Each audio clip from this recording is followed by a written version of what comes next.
تیرا کلام رہے گا قائم پہاڑ جب نہ رہے خدایا، تیرے منہ کی ایک بات بھی ٹلے گی نہ چاہے کچھ بھی ہو، تیری مان دیے ہے زندہ سونے سے بھی قیمتی، میرا دل یہ دے گواہی ہے یہ کتاب عظیم، نازل کرے اپنا کلام شکستہ دلوں کو سکون ملے، تاریکی دور ہو میری راہیں روشن کر، دل اپنا کلام کثرت سے اے خدا بدل دے، رہائی دے کثرت سے پھل ملا، کلام رہے گا قائم پہاڑ جب نہ رہے خدایا، تیرے منہ کی ایک بات بھی ٹلے گی نہ چاہے کچھ بھی ہو۔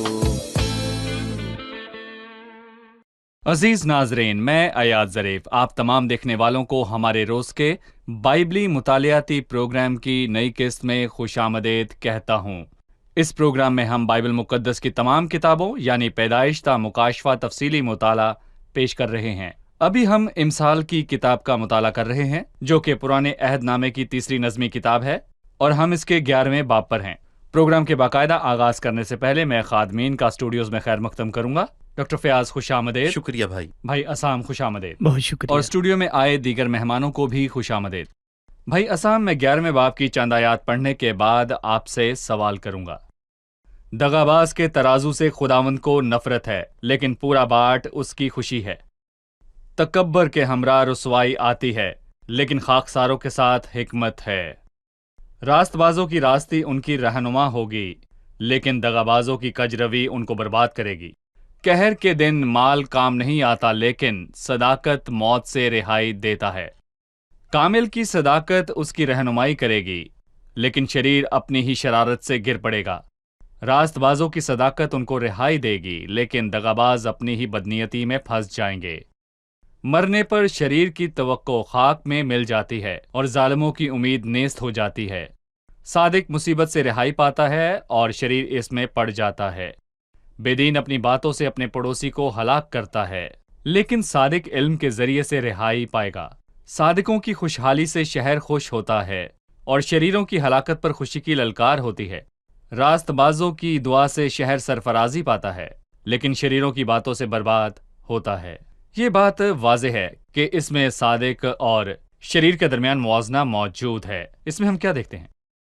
خداوند ہماری زندگی کی چھوٹی سے چھوٹی بات پر نگاہ رکھتا ہے۔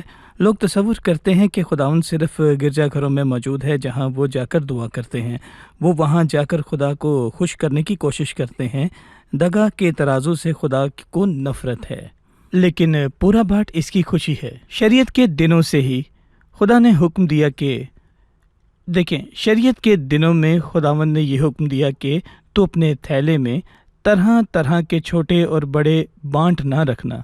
یہ یہودی ہی تھے اور چالاک، وہ چلاک ہیں، ان کے تھیلے میں 2 طرح کے بانٹ ہوتے ہیں، ایک جس سے وہ خریدتے اور دوسرا اور جس سے وہ خریدتے تھے۔ فرض کریں کلو کا بانٹ ہے، اس کے وقت میں مستقل ہوتے تھے، وہ فرض کرتے تھے کہ ان کے پاس 2 بانٹ میں ہیں، دونوں پر 1 کلو لکھا ہے، پر ایک 900 گرام کا ہو اور دوسرا 1100 گرام کا۔ جب وہ کچھ خریدیں تو 1100 گرام کا بانٹ استعمال کرتے ہیں تاکہ زیادہ خریداری کریں، اور جب کچھ بیچیں تو 900 گرام کا استعمال کرتے ہیں۔ اس حصے کو ختم کرنے سے پہلے آپ لوگوں کو پیغام دینا چاہیں تو معاشرے کے کس طبقے کے لوگوں سے یہ کہیں گے؟ تاجر، کاروباری آدمی یا مالکان کو یا کسی اور طبقے کے لوگوں کو؟ سب کو۔ تاجر کو کہوں گا کہ دگا نہ کریں، طلبہ امتحانات میں نقل نہ کریں، جو باتیں خداوند کو خوش نہیں کرتی وہ کام نہ کریں، شوہر اپنی بیویوں کو دھوکہ نہ دیں۔ یہ ایک اصول ہے۔ یقیناً یہ کلام سب سے زیادہ تاجروں کے لیے ہے، پر یہ اور لوگوں کے لیے بھی ہے کیونکہ وہ باقیوں کے ساتھ کیسے پیش آتے ہیں۔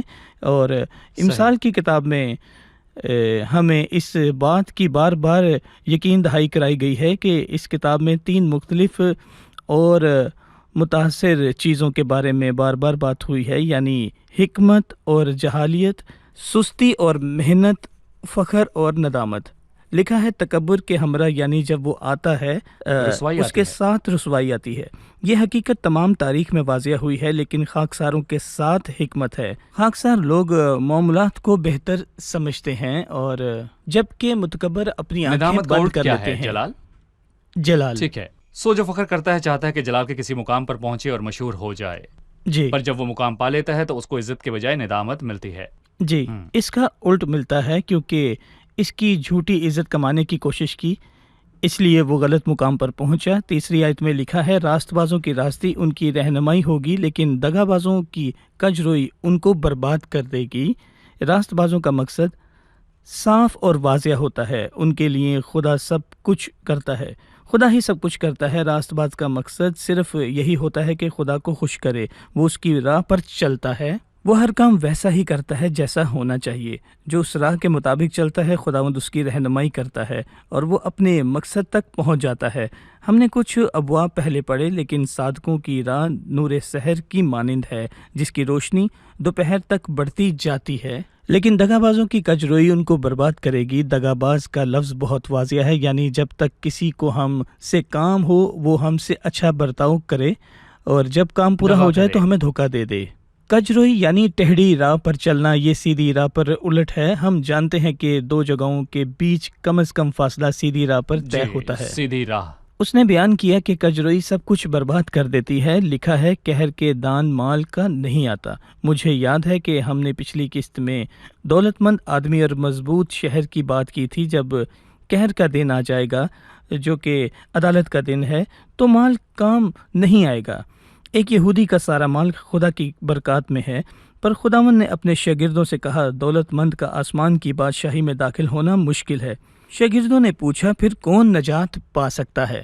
ان کا خیال تھا کہ دولت مند بآسانی آسمان کی بادشاہی پر جا سکتے ہیں، پر یسوع نے کہا نہیں، قہر کے دن مال کا کام نہیں آتا، کیونکہ سب سے قیمتی صداقت ہے، لیکن صداقت موت سے رہائی دیتی ہے، ہم راست بازی پاتے ہیں۔ مجھے یہ بات کہتے ہوئے بہت خوشی محسوس ہوتی ہے کہ ایمان کے وسیلہ سے ہم مسیح میں راست باز ٹھہرتے ہیں اور یہی ہمیں رہائی دیتی ہے۔ اور مجھے یاد ہے جب آپ نے کہا قہر کے دن مال کام نہیں آتا، اور اسی لیے عرب ممالک میں لوگوں نے مخالفت کی۔ بالکل۔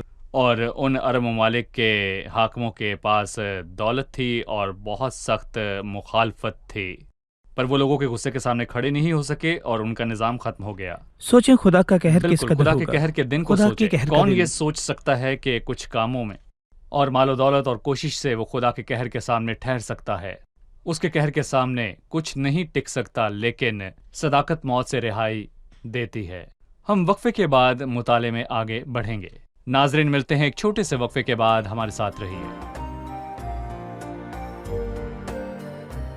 یہ امثال شاعری کے مصرے کی طرح ہیں، ان میں مماثلت ہے۔ عبرانی شاعری میں عموماً ایسا ہوتا ہے کہ ایک ہی خیال کو بار بار بیان کریں یا کسی اور خیال سے اس کا موازنہ کریں۔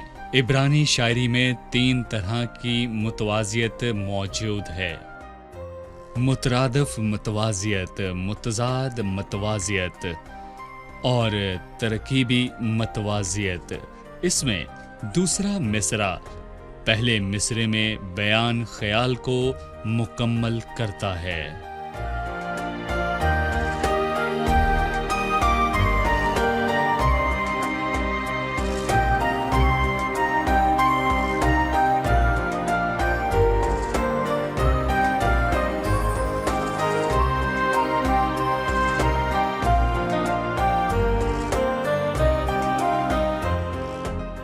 خوش آمدید۔ ہم امثال کی کتاب کے 11ویں باب کا مطالعہ کرنے کے لیے دوبارہ حاضر ہیں۔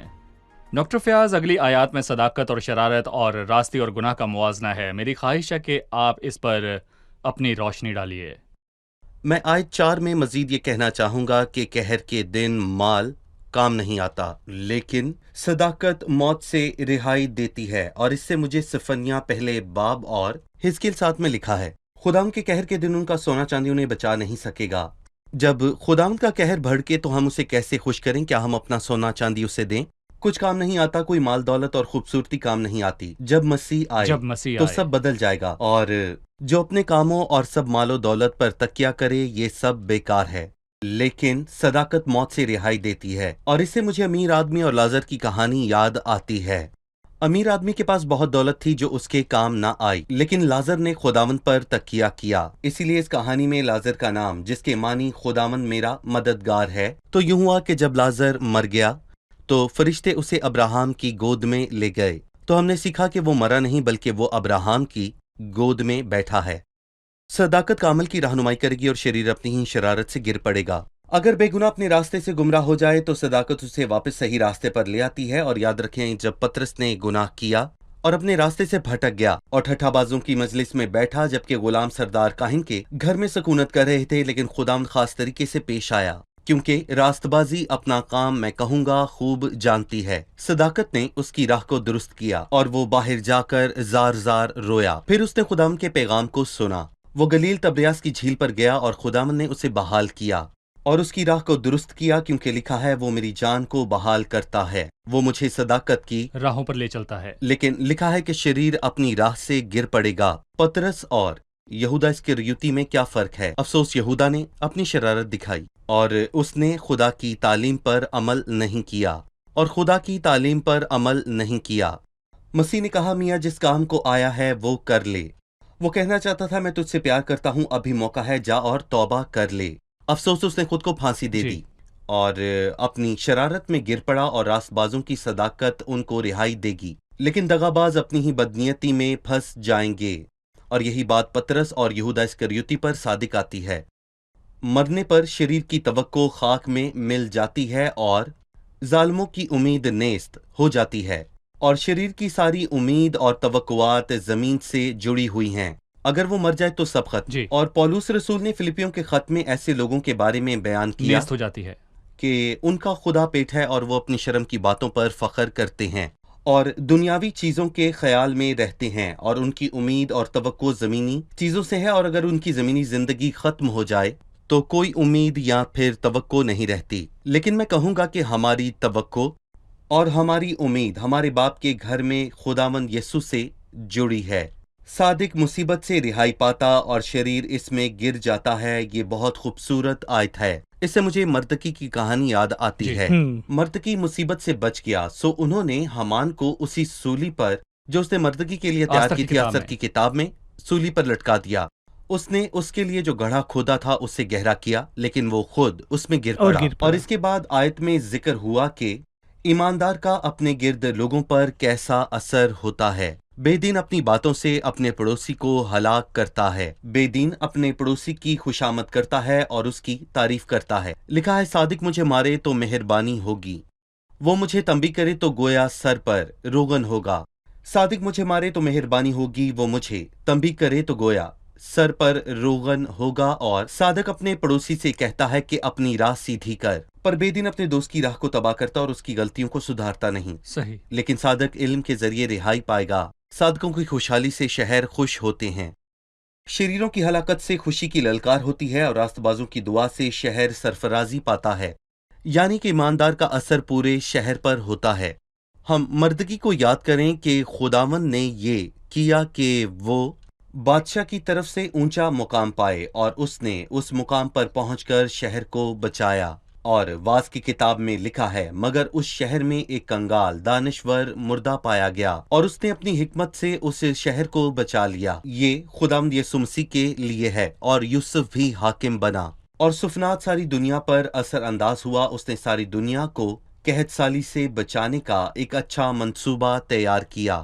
سو ایماندار کا اپنے گرد کے لوگوں پر اثر ہوتا ہے۔ صحیح، میں اس حصے کو یوں ختم نہیں کر سکتا۔ میں آپ کی اس بات پر یہاں رکوں گا۔ مطلب آپ ایسے شہر، ریاست، ملک اور حکومت کے لیے کیا کہیں گے جس میں صادق اور شریر لوگ موجود ہیں، جس میں صادق پر ظلم ہو اور ان کا حق چھینا جائے، ان کو محدود کیا جائے، لیکن شریروں کو مکمل آزادی حاصل ہو کہ وہ جو چاہیں وہ کریں۔ دیکھیں، یسوع نے یروشلم پر روتے ہوئے کہا، کاش کہ تو اپنے اسی دن میں سلامتی کی باتیں جانتا۔ اور میں یہ بتانا چاہوں گا کہ کسی بھی شہر اور اس کے نظام کی برکت مقدسین اور دینداروں کی دعا سے ہے، اور ایمانداروں کی خاطر خداوند کا غضب ابھی تک دنیا پر نہیں بھڑکا۔ جب کلیسیا اور روح القدس آسمان پر اٹھائے جائیں گے، تب خدا دنیا پر اپنا غضب انڈیلے گا۔ پھر وہ ایماندار کی قیمت کو جانیں گے کہ انہوں نے دنیا کو غضب سے بچائے رکھا تھا۔ مصر میں ایک مثال ہے کہ گلاب کی خاطر جڑی بوٹیوں کو بھی پانی مل جاتا ہے، جی اور نہ صرف یہ بلکہ پھول کے ساتھ ان کانٹوں کو بھی پانی مل جاتا ہے۔ خداوند انتظار کرتا ہے۔ دنیا میں اب بھی بھلائی موجود ہے، ہمیں سورج کی روشنی اور آکسیجن میسر جڑی ہے۔ بوٹی کو جی بھائی، بالکل آپ نے صحیح کہا، جڑی بوٹی کو بھی، اور میں کہوں گا کہ یہ سب ایمانداروں کی وجہ سے ہے۔ ایمانداروں جی کی وجہ سے ایمانداروں کی وجہ سے، پر میں یہاں پر یہ کہوں گا کہ وہ چلے گئے تو ہمیں اندازہ ہوگا کہ خدا کا غضب کس قدر بھڑکا ہوا تھا۔ اسی دن میں سلامتی کی باتیں جانتا، اس لیے آیت میں لکھا ہے، راست بازوں کی دعا سے شہر سرفرازی پاتا ہے اور شریروں کی باتوں سے برباد ہوتا ہے۔ جی ٹھیک ہے میں مزید کچھ کہنا چاہوں گا تاریخ کے بارے جی میں۔ لکھا ہے، کوئی ہتھیار جو تیرے خلاف بنایا جائے کام نہ آئے گا۔ صحیح ہیرودیس کو دیکھ لیں، جی اس کو ایمانداروں اور مقدسین کا قتل کرنے میں خوشی ملتی تھی، اور پر اس کا انجام برا ہوا، کیڑوں نے اس کو زندہ ہی کھا لیا۔ آپ چاہیں تو برائی سے محظوظ ہوتے رہیں، پر آخر میں خدا کی مرضی پوری ہوگی، انسان کی حد مقرر ہے، ایک وقت آئے گا کہ اس کی سب قیمت چکائی جائے گی۔ اس کے ساتھ ہی جب بھی شریر ایماندار کے لیے مشکل پیدا کریں، وہ کلام کی خوشخبری دیتے ہیں، پھر تاریخ اس کو گواہ دیتی ہے۔ نیرو کو ہی یاد کر لیں، ان 2000 سالوں کے درمیان مسیحیت اور مسیحیوں کو مٹانے کی بے شمار کوششیں کی گئی، پر اس کا کچھ فائدہ نہ ہوا۔ کیا ہوا؟ جو لوگ مسیحیت کو نقصان پہنچانا چاہتے تھے صحیح۔ وہ خود دنیا سے چلے ٹھیک ہے۔ گئے۔ بھائی اسام، میں 12ویں آیت میں سے ایک اہم سوال پوچھنا چاہوں گا۔ لکھا ہے، اپنے پڑوسی کی تحقیر کرنے والا بے عقل ہے لیکن صاحب فہم خاموش رہتا ہے۔ اپنے پڑوسی کی تحقیر کرنے والا بے عقل ہے لیکن صاحب فہم خاموش رہتا ہے۔ کس بات پر؟ بائبل سے ایسی مثال دیں جن پر یہ آیت صادق آئے۔ جی، یہ عام بات ہے کہ ہمیں دوسروں کی کمیاں دکھائی دیتی ہیں کہ ہم اس سوچ کے مطابق چلتے ہیں۔ یہ عام بات ہے کہ جب ہم کسی کی بھی کوئی برائی دیکھیں تو خود کو دیکھ کر سوچیں اور کہیں کہ میں اس سے بہتر ہوں۔ ہم خود کو بہتر جانتے ہیں کیونکہ ہمیں دوسروں میں ایک خامی دکھائی دیتی ہے جبکہ ہم بھی وہی برائی کر سکتے ہیں۔ بائبل مقدس ہمیں اس طرح کا برتاؤ کرنے سے منع کرتی ہے، دوسرے کو حقیر جاننا قبول نہیں کرنا۔ بائبل ہمیں دوسروں کی عزت کرنا سکھاتی ہے۔ دوسرے حصے میں لکھا ہے، صاحب فہم خاموش رہتا ہے، یعنی ہر بات کہی نہیں جاتی، ہر چیز رد عمل نہیں دیتے۔ ان دونوں چیزوں کی مثال دوں گا۔ پڑوسی کو حقیر کرنے والے کی مثال رجام ہے۔ ہم نے سلیمان کے بیٹے کی بات کی۔ سلیمان کے بیٹے نے لوگوں کو حقیر جانا اور کہا، تم کون ہو؟ اس کے جوان دوستوں سے اس کو صلاح دی کہ لوگوں کے سامنے مت جھکیں۔ اس نے ان کو حقیر جانا کہ تم کون ہو۔ اس نے نوجوان دوستوں سے اس کی صلاح دی کہ لوگوں کے سامنے مت جھکیں۔ تم کون ہو؟ جی، اور جس آدمی نے اپنے لوگوں کو حقیر کر کے کہا تم کون ہو، اس کا انجام بھی بہت برا ہوا، اس کا نتیجہ برا ہوا۔ پر داؤد جو رجام کا دادا تھا، اس نے ایک سے زیادہ مرتبہ ہمیں سکھایا کہ کچھ حالات میں خاموش رہیں۔ جیسے جبرا کے بیٹے سمی نے داؤد پر لعنت کی اور کہا، دور ہو اے خونی آدمی۔ داؤد کے آدمی نے اس سے اجازت مانگی کہ سمی کا سر اڑا دے۔ بادشاہ نے کہا، اسے چھوڑ دو اور لعنت کرنے دو، کیونکہ خدا نے اسے حکم دیا ہے۔ جب وہ سلطنت میں واپس گیا، اس نے بدلہ لینا چاہا بلکہ اس کی کسی کے ہاتھ سونپا۔ ہمیں چاہیے کہ خاموش رہنا سیکھیں، کیونکہ لکھا ہے، خداوند فرماتا ہے، انتقام لینا میرا کام ہے، بدلہ میں ہی دوں گا۔ ہم وقفے کے بعد مہمانوں کے سوالات کے ساتھ حاضر ہوں گے۔ ناظرین، ملتے ہیں ایک چھوٹے سے وقفے کے بعد، ہمارے ساتھ رہیے۔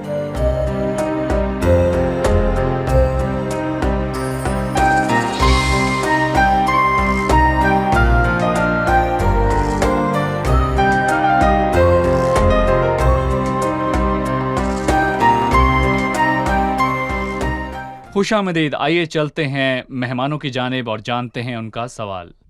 5ویں اور 6ٹھی آیت میں لکھا ہے، کامل کی صداقت اس کی رہنمائی کرے گی لیکن شریر اپنی ہی شرارت سے گر پڑے گا۔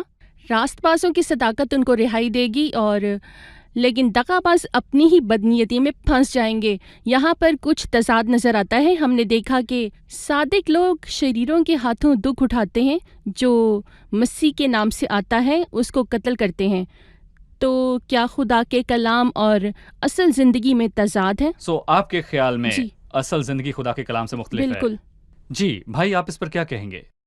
در حقیقت ان چیزوں کو سمجھنے کے لیے ہمیں اس میں تقسیم سمجھنا چاہیے کہ خداوند مختلف زمانوں میں لوگوں سے کیسے پیش آیا۔ ہم اس کتاب کا مطالعہ کر رہے ہیں، وہ پرانے عہد نامہ میں لکھی گئی۔ خدا نے اپنے لوگوں سے وعدہ کیا کہ اگر وہ راستی سے زندگی گزاریں تو وہ سب کو برکت بخشے گا، اور اگر وہ ٹیڑھی راہ پر چلیں تو اس کا الٹ ہوگا۔ ان کی تمام برکات زمینی تھیں، اس کا تعلق ان کی زمین اور زمین کے پھل سے تھا۔ پر آج کے انسانوں کے لیے یہ مختلف ہے۔ خداوند ہمارے ساتھ ایسے پیش نہیں آتا کہ ہم نے صرف زمین پر زندگی بسر کرنی ہے، بلکہ اسے ہماری ابدی زندگی کی فکر ہے جس میں خدا کے ساتھ شریک ہوتے ہیں۔ اس آیت کو اپنی زندگی میں استعمال کرتے ہوئے اس کے حتمی نتائج اور اثرات پر غور کریں۔ اس کا حتمی نتیجہ کیا ہے؟ اگر کوئی مجھے دکھ پہنچائے یا قتل کرے تو مشکل کیا ہے؟ میں اپنی زندگی جس کی اور جس طرح بسر کر سکتا ہوں، اس آیت پر غور کریں تو ہم اپنی زندگی میں اس کو استعمال کر سکتے ہیں۔ تو آخر میں صادق اور راست لوگ بچ جائیں گے، یقیناً وہ بچ جائیں گے۔ اگر وہ مر بھی جائیں تو بھی ابدی زندگی پائیں گے، لیکن دغا باز پھنس جائیں گے۔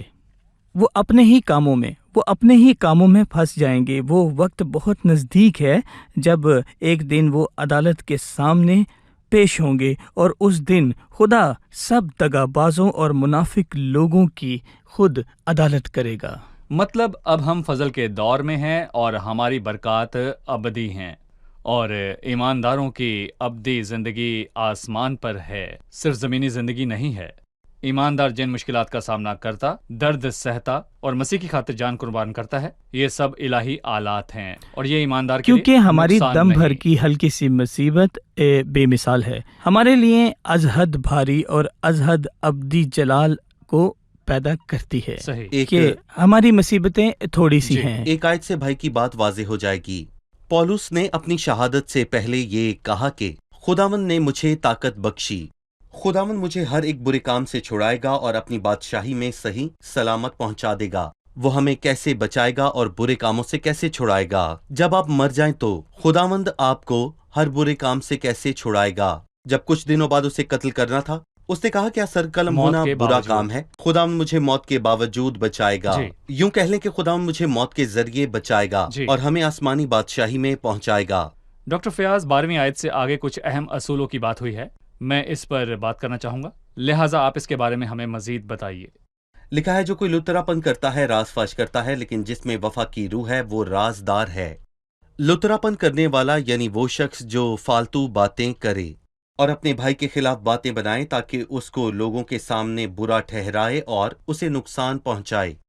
در حقیقت یہ اچھی چیز نہیں، بلکہ اس میں ممانت پائی جاتی ہے۔ اس سے ہمیں دو چیزیں یاد آتی ہیں۔ پہلی، جب داؤد غار میں داخل ہوا اور اس نے ساؤل کے جبہ کا دامن کاٹ لیا تو داؤد کا دل بے چین ہوا، اس لیے کہ اس نے ساؤل کے جبہ کا دامن کاٹ لیا تھا۔ کیا داؤد نے اس کا سر کاٹا یا پھر اس کی انگلی کاٹی؟ وہ صرف اس کے کپڑے کا حصہ تھا، یہ بتانے کے لیے کہ وہ اس کو قتل کرنے کی نیت نہیں رکھتا اور نقصان نہیں پہنچانا چاہتا۔ پھر اس کا دل بے چین کیوں تھا؟ اس لیے کہ جب کوئی بادشاہ باہر آئے تو اس کے سپاہی دیکھیں گے کہ اس کے جبے کا دامن کٹا ہوا ہے، اور وہ اس کا مذاق اڑائیں گے اور وہ اس کی ہنسی اڑائیں گے، اور اس کا یہ مطلب ہے کہ ان سب کے سامنے اس کی بے عزتی ہوگی۔ یوں ساؤل کی کمزوری ظاہر ہوتی ہے کہ وہ اپنا دھیان نہیں رکھ سکتا، اور کسی اور نے اس کو یوں نقصان پہنچایا، اور کسی اور نے اس کو یوں نقصان پہنچایا تو، اور داؤد کی بے عزتی ساؤل کی وجہ سے ہوئی۔ کیا ہم غیر ضروری باتیں پھیلاتے ہیں اور اپنے بھائیوں کی خامیاں بیان کرتے ہیں؟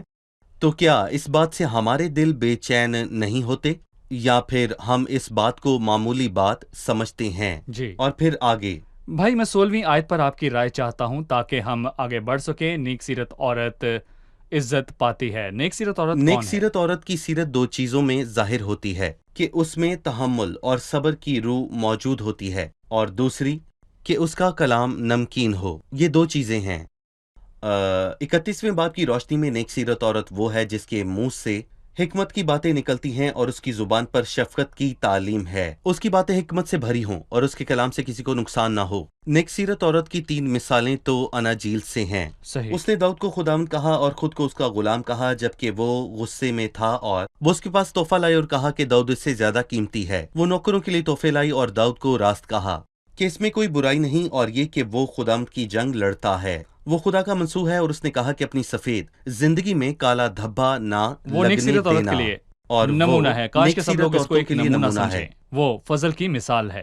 بھائی اسام 26ویں آیت ہے، جو غلہ روک رکھتا ہے لوگ اس پر لعنت کریں گے، لیکن جو اسے بیچتا ہے اس کے سر پر برکت ہوگی۔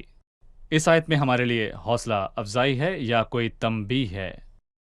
غلہ یعنی اناج، جیسے گندم اس وقت بلکہ آج بھی یہ زندگی کی ضروری بنیاد ہے۔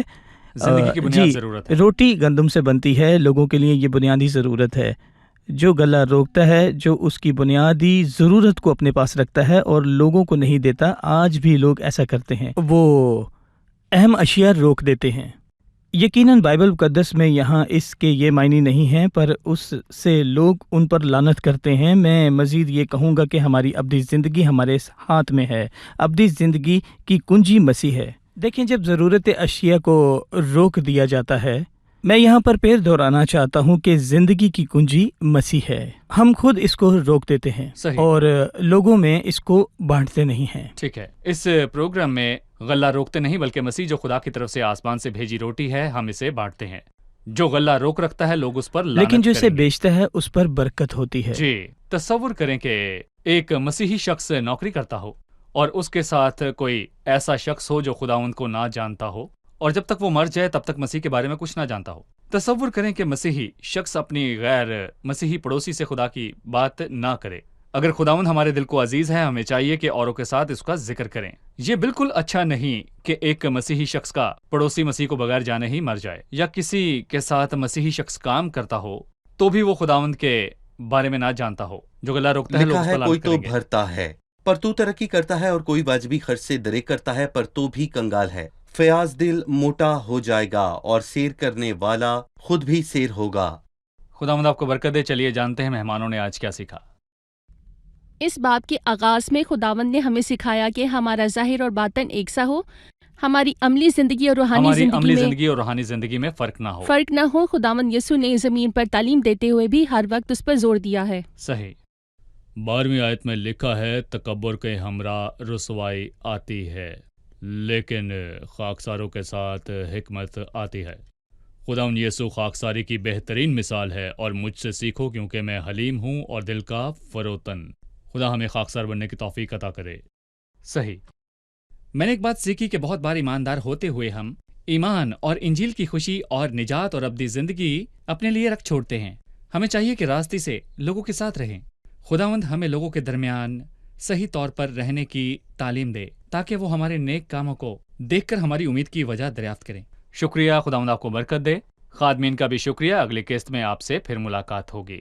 ناظرین، اگلی قسط میں آپ سے پھر ملاقات ہوگی۔ خداوند کا فضل آپ پر ہو، خداوند آپ کے ساتھ ہو۔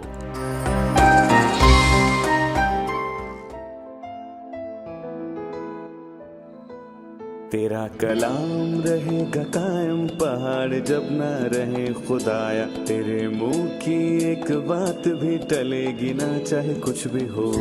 تیری مان دیے ہے زندہ، سونے سے بھی قیمتی، میرا دل یہ دے گواہی ہے، یہ کتاب عظیم۔